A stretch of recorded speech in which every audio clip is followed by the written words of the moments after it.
এমন এখানে থাকবে না আপনার কোনো বস।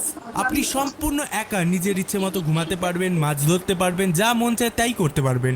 আপনার কাজ থাকবে শুধুমাত্র দেখা যে এই লাইট হাউসের লাইটটি ঠিকঠাকভাবে জ্বলছে কিনা। যদি লাইটটি কখনো বন্ধ হয়ে যায় তাহলে সাথে সাথে লাইটটিকে আবারও অন করে দিতে হবে। ব্যাস এইটুকুই আপনাকে করতে হবে।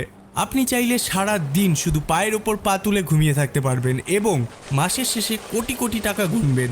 চাকরিটা পেতে খুব ইচ্ছা করছে নিশ্চয়ই? তবে অ্যাপ্লাই করবার আগে জেনে নিন, এত সুযোগ সুবিধা থাকার পরেও এটা পৃথিবীর মধ্যে সবচাইতে ভয়ঙ্কর একটি কাজ। কারণ এই লাইট হাউস ঠিক একদম সমুদ্রের মাঝে অবস্থিত। এখানে থাকা অবস্থায় আপনি কারো সাথেই যোগাযোগ করতে পারবেন না। একাকিত্ব আপনাকে সব সময় ঘিরে থাকবে। সব থেকে ভয়ঙ্কর ব্যাপার হলো প্রায় সময়ই এখানে বেশ বড় বড় ঝড় হয়। সেই সব ঝড়ের তাণ্ডব এতটাই ভয়ঙ্কর হয় যে মাঝে মধ্যে সমুদ্রের জল টাওয়ারের উপরে উপচে পড়ে, যার ফলে এই কাজে মৃত্যু পর্যন্ত হতে পারে। আরও কি মহা বিপদ এখানে পথ পেতে রয়েছে তা একটু পরেই জানতে পারবেন। কিন্তু আসল প্রশ্ন হলো, এই লাইট হাউস সমুদ্রের মাঝেই কেন তৈরি করা হয়েছে? এর কাজই বা কি? আর কেনই বা এই লাইট হাউসের ওপরে সব সময় নজর রাখতে হয়? আর কেনই বা এর লাইট কখনো বন্ধ করা যায় না? রহস্যময় এই লাইট হাউসগুলির আদ্যপান্ত জানতে হলে আপনাদেরকে ইতিহাসে ফিরে যেতে হবে। সেই ইতিহাসে যেখানে দীর্ঘ পথ যাতায়াতের জন্য না ছিল কোনো গাড়ি আর না ছিল কোনো যানবাহন।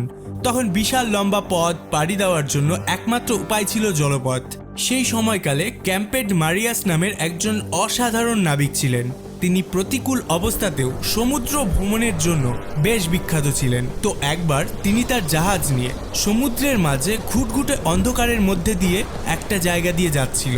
ঠিক তখনই সমুদ্রের নিচে থাকা একটি বৃহৎ আকার পাথরের সাথে জাহাজের ধাক্কা লাগে। সেই সময় জাহাজগুলো তৈরি করা হতো কাঠ দিয়ে, যার কারণে পাথরের সাথে জাহাজের ধাক্কা লাগায় জাহাজের নিচে খুব সহজেই ফাটল ধরে যায় এবং জল ঢুকে বেশ ক্ষয়ক্ষতি হয়। কিন্তু সময় মতো ক্যাম্পেড মারিয়াস এবং তার সঙ্গীরা জাহাজটাকে মেরামত করতে সক্ষম হয়, ফলে তাদের প্রাণ বেঁচে যায়। এই দুর্ঘটনার পরেই ক্যাম্পেড মারিয়াস এর একটি সমাধান খুঁজতে থাকেন। তিনি এমন কিছু তৈরি করতে চাইছিলেন যার মাধ্যমে জাহাজের নাবিকেরা এই সব বিপদ থেকে আগে থেকেই সতর্ক হতে পারবে। কিন্তু এখানে মহা দুশ্চিন্তার কারণ হয়ে দাঁড়ায় প্রশান্ত মহাসাগরের বিশালতা।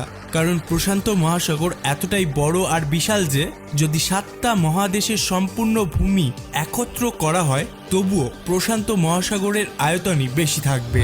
হাজার হাজার বছর আগে যখন নাবিকেরা এই বিশাল সমুদ্র পাড়ি দিয়ে যাতায়াত করত, তখন তাদের সমুদ্রের নিচে থাকা কোনো কিছু সম্পর্কেই কোনো ধারণা থাকতো না। এমনকি তাদের সামনে থাকা রাস্তা সম্পর্কে তাদের কোনো আইডিয়া থাকতো না। সেই সময় পথ নির্দেশনার জন্য কোনো রকম প্রযুক্তি ছিল না যেটা তাদেরকে রাস্তা চিনতে সাহায্য করবে। মূলত সেই সময় নাবিকদের সমুদ্র পাড়ি দেওয়ার জন্য সূর্যের দিকে কিংবা চাঁদ অথবা তারার উপরেই নির্ভর করতে হতো। আর এই দিক নির্দেশনার সমস্যা থেকেই অনেক সমস্যার সৃষ্টি হতো, যেমনটা ক্যাপ্টেন এলিসের সাথে হয়েছিল।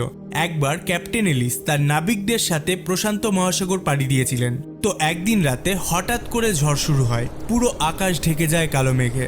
স্বাভাবিকভাবে আকাশের সব তারাও মেঘের নিচে ঢাকা পড়ে যায়, যার কারণে প্রচণ্ড ঝড়ের মধ্যে তারা রাস্তা হারিয়ে ফেলে। যখন সকাল হয় তারা দেখতে পায় বিশাল সমুদ্রের মাঝে তারা হারিয়ে গেছে। তাদের কাছে তখন খাওয়ার জন্য কিছুই ছিল না, এমনকি খাওয়ার জন্য জল অবধি ছিল না। ক্ষুধা ও তৃষ্ণায় নাবিকদের অবস্থা বেশ খারাপ হয়ে যায়। তারা সমুদ্রের বিশাল জলের মধ্যে থেকেও জলের অভাব